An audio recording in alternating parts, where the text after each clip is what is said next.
যে চাহিদার কারণে ঘুষ, সুদ, খুন, ধর্ষণ, নির্যাতন, নিষ্পেষণ এই রাস্তায় মানুষ হাঁটতে থাকে। নতুন প্রজন্মের প্রতিনিধিরা প্রত্যাশা করে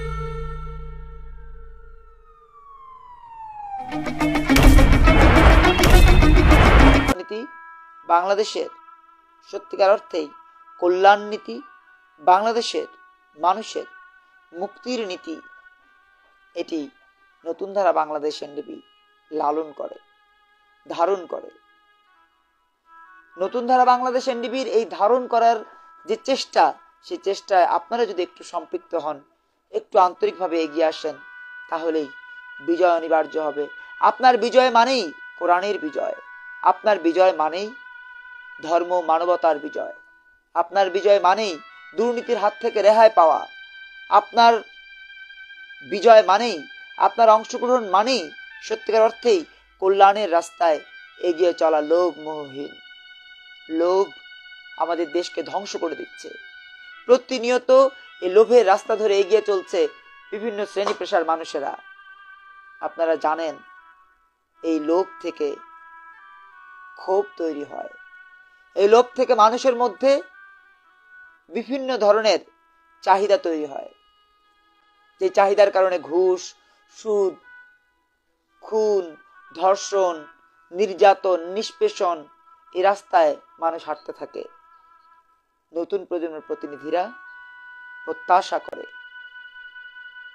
মনে প্রাণে লালন করে যে আল্লাহ তাআলা আমাদেরকে এমন নেতৃত্বের দিকে ধাবিত করবেন, যে নেতৃত্ব অপরাধ দুর্নীতির বাইরে, ধূমপান, জর্দা দিয়ে পান এইসবের বাইরে নিজেদের অবস্থান নির্মাণ করবে। আজকে যারা জর্দা দিয়ে পান খান, তারাও কিন্তু কোনো না কোনো ভাবে ধূমপানের সাথে সম্পৃক্ত, কারণ জর্দা মানেই তামাক। এই কথাগুলো বলার জন্য নতুন ধারার রাজনীতি, আমরা রাজনীতি করতে চাই, দেশকে ভালোবাসতে চাই, বুকের তাজা রক্ত ঢেলে দিয়ে আমাদের বীর মুক্তিযোদ্ধারা যেভাবে বাংলাদেশকে স্বাধীন করেছেন, ঠিক তেমনি ভাবে আমরা আবারও নির্মাণ করতে চাই আমাদের বীরত্বের ইতিহাস। যে বীরত্বের ইতিহাস মানে নিরন্তর এগিয়ে চলা, লোভ মোহহীন কথা বলা, একটি অন্যায় দেখলে সেখানে নীরবে বসে থাকা নয়, সেখানে আওয়াজ তোলা, কথা বলা, সে অন্যায়কে প্রতিহত করা মানেই মুসলমানের ইমানের দায়িত্ব, ইমানি দায়িত্ব।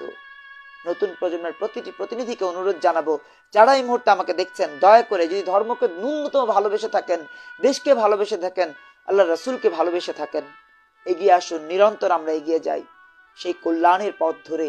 যে কল্যাণের পথ ধরে এগিয়ে যাওয়ার কারণে আমাদের সাদ্দাম হোসেন বিশ্বব্যাপী বীরত্ব গাথা ইতিহাস নির্মাণ করেছেন। ফাঁসির মঞ্চে দাঁড়িয়েও তিনি কোথাও আপোষ করেননি। আজকে যারা আপোষ করছেন, আজকে যারা কথায় কথায় আপোষ করে, ভাগ বাটোয়ারা করে, বিশাল পার্টি অফিস নিয়ে বড় বড় শোডাউন করে জনগণকে ধোঁকা দিচ্ছেন, তারা একবারের জন্য ভাবুন যে একজন আল্লাহ তাআলা আছেন উপরে, তিনি কিন্তু সবার ভেতরের খবর জানেন, মনের খবর জানেন। অতএব প্রিয় বন্ধুরা আমার, অন্যায়কে প্রতিহত করার রাজনীতি যদি করতে চান, নতুন ধারার সাথে সম্পৃক্ত হন। নতুন ধারা বাংলাদেশ এনডিপি ধর্ম মানবতার রাজনীতি করে বলেই কাফন মিছিল করেছে এই সরকারের অন্যায় অপরাধ দুর্নীতির বিরুদ্ধে। কফিন মিছিল করেছে এই সরকারের অপরাধ অন্যায় দুর্নীতির বিরুদ্ধে। নতুন ধারা বাংলাদেশ এনডিপি বাংলাদেশের একমাত্র রাজনৈতিক ধারা যেটি করোনা পরিস্থিতিতে জনগণের কল্যাণে নিবেদিত থেকে জাতীয় প্রেস ক্লাবে দিনের পর দিন অনশন করেছে, জনগণের কল্যাণের কথা বলেছে। জনবান্ধব বাংলাদেশ বিনির্মাণে যে আসন্ন বাজেট, কি বাজেট তারা দিতে যাচ্ছে, সেই বাজেট যেন ফোপা বাজেট না হয় সেজন্য তারা দাবি জানিয়েছে। ছাত্র যুব জনতাকে সত্যিকার অর্থে কল্যাণের রাস্তায় এগিয়ে নিতে তারুণ্যের রাজনৈতিক ধারা নতুন ধারা বাংলাদেশ এনডিপি আপনাকে আহ্বান জানাচ্ছে। কথা বলুন ভাই, আওয়াজ তুলুন। আপনার বাড়ির পাশে যে অপরাধী, যে জনপ্রতিনিধি দুর্নীতি করছে, তাকে চিহ্নিত করুন।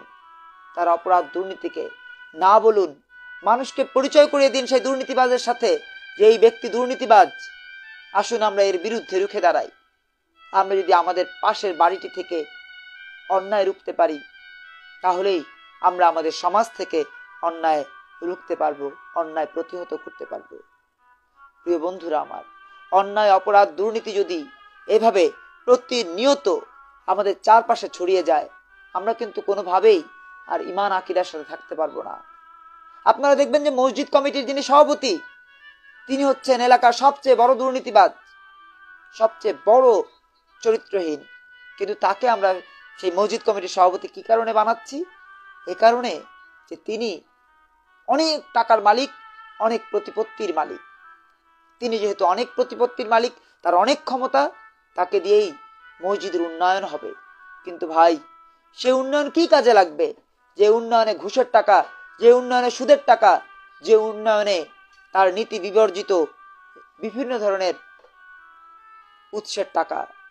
আমরা নতুন প্রজন্মের প্রতিনিধিরা বলতে চাই, বিজয় বাংলাদেশ, বিজয় নতুন ধারা, নতুন ধারার অঙ্গীকার, দুর্নীতি থাকবে না আর। এই দুর্নীতি প্রতিহত করার জন্য আল্লাহ রাসূল কাজ করেছেন। এই দুর্নীতি প্রতিহত করার জন্য বিশ্বব্যাপী, বিশ্ব মানবতার কল্যাণের মহাসংবিধান কোরআন নাজির হয়েছে।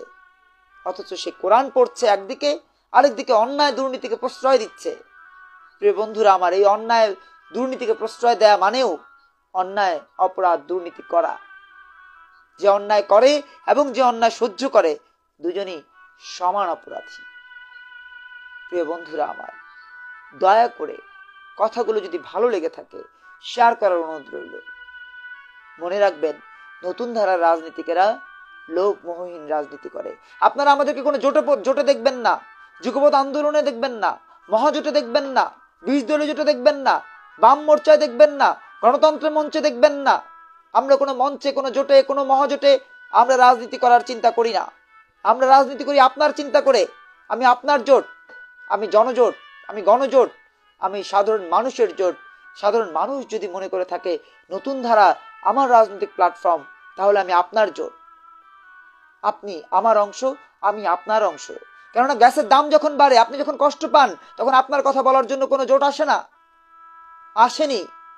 তারা তাদের মায়ের মুক্তির জন্য আন্দোলন করে, তারা তাদের মায়ের মুক্তির জন্য দাবি জানায়, কিন্তু গ্যাসের দাম কমানোর দাবিতে তাদের কোনো আন্দোলন নাই। আবার সরকার ক্ষমতায় থাকার জন্য গ্যাসের দাম বাড়ায়, জনগণের কথা ভেবে গ্যাসের দাম কমানোর জন্য তাদের কোনো আন্দোলন নাই, কোনো কর্মসূচি নাই। কিন্তু বিএনপিকে প্রতিহত করার জন্য তাদের শান্তি কর্মসূচি, প্রতিবাদ কর্মসূচি, প্রতিরোধ কর্মসূচি থাকে। প্রিয় বন্ধুরা আমার, বিবেচনা আপনার রয়েছে, আপনার বিবেক রয়েছে, আপনি বিবেকবান মানুষ। আপনি সেই বিবেকের আলোয় আলোকিত হয়ে বলবেন কতটা পথ আপনি এগিয়েছেন কষ্ট করে, কতটা পথ আপনি এগিয়েছেন দুঃসহ যন্ত্রণা ভোগ করে। আপনার পরিবার, আপনার পরিজনকে কতটা কষ্ট সহ্য করতে হচ্ছে প্রতিনিয়ত। আপনাকে সিদ্ধান্ত নিতে হবে এখনই, আপনি কোন দিকে যাবেন। আপনি কি আলোর দিকে যাবেন? আপনি কি ভালোর দিকে যাবেন, না আপনি কালোর দিকে যাবেন? আপনি কি নীতিবানদের রাজনীতির সাথে যাবেন, নাকি দুর্নীতিবাজদের সাথে যাবেন? দুর্নীতিবাজদের দুটি ধারা, একটি হচ্ছে ক্ষমতাসীন আর একটি হচ্ছে সাবেক ক্ষমতাসীন। দুটি গ্রুপই কোনো না কোনো ভাবে কিন্তু দুর্নীতি করেছে বন্ধুরা আমার। এই দুর্নীতিবাজদেরকে প্রতিহত করার জন্য নতুন ধারা বাংলাদেশ এনডিপি রাজনীতি করছে, ছাত্র যুব জনতাকে ঐক্যবদ্ধ করছে।